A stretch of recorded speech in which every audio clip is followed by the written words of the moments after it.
NEET শিল্পের সূতিকাগার নারায়ণগঞ্জে রয়েছে প্রায় ৮ শতাধিক গার্মেন্টস কারখানা। সেখানে কাজ করছেন প্রায় ১৫ লক্ষাধিক শ্রমিক। প্রায় ৪৭% তৈরি পোশাক রপ্তানি হয় এখান থেকে। পোশাক রপ্তানিতে বিশ্বের দ্বিতীয় শীর্ষ অবস্থান ধরে রাখার পেছনেও রয়েছে এই জেলার অবদান। কিন্তু গ্যাস স্বল্পতার কারণে কারখানাগুলোর উৎপাদন প্রক্রিয়া বাধাগ্রস্ত হচ্ছে।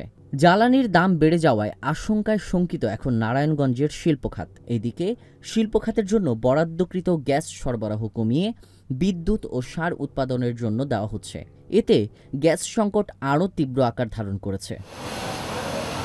গ্যাস না থাকায় কারখানাগুলোর উৎপাদনে ধস নেমেছে।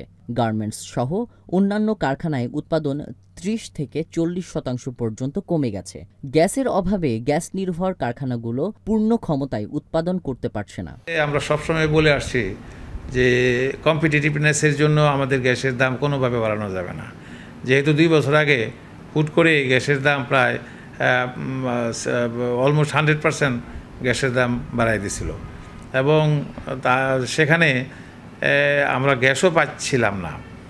তার মধ্যে আবার হঠাৎ করে যেভাবেও কোনো রকম টিকে আছে, চলছে টিপটিপাইয়া মন্থর গতিতে চলছে।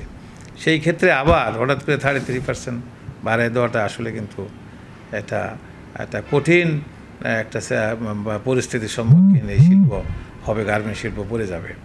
নতুন করে শুল্ক আরোপের ফলে তৈরি পোশাক বিক্রি কমে গেছে বলে জানিয়েছেন বিকেএমই এর সভাপতি মোহাম্মদ হাতেম। তিনি বলেন, দেশের এই শিল্প যাতে অন্য কোনো দেশে চলে না যায় সেই দিকে সবার সজাগ দৃষ্টি রাখতে হবে।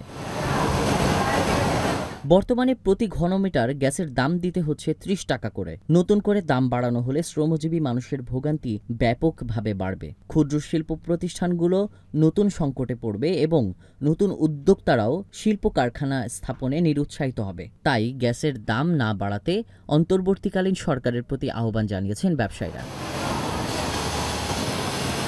নারায়ণগঞ্জ প্রতিনিধি আতাউর রহমানের পাঠানো তথ্য ও ভিডিও চিত্রে ডেস্ক রিপোর্ট।